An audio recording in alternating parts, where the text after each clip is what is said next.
దాన్ని పులిహార అనుకోండి, భజన అనుకోండి, ముఖస్థుతి అనుకోండి, పొగడ్త అనుకోండి, ఆ చిన్న లౌకికం ఏదైతే ఉందో అది మస్ట్ అండ్ షుడ్గా ఎవరిబడి మెయింటైన్ చెయ్యాలి. అయితే ఈయన దగ్గర అంటే బై గాడ్స్ గ్రేజ్ అంటే మా ఇద్దరు ఇంచుమించులో 30 సంవత్సరాల పరిచయం మాది.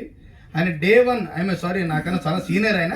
నేను ఆయనకి పరిచయం అయిన కొత్తలో ఎలా ఉన్నాడు ఇవాళకి కూడా నేను అంచెలంచెలుగా డిఫరెంట్ ఫ్రేమ్స్లో కూడా ఎదుగుతూ వచ్చినవాడిగా నాకు ఆయన మీద కొంచెం చొరవ ఉంది కాబట్టి చెప్పగలను. నేను మైనస్ అనేది ఎందుకన్నానంటే అండి,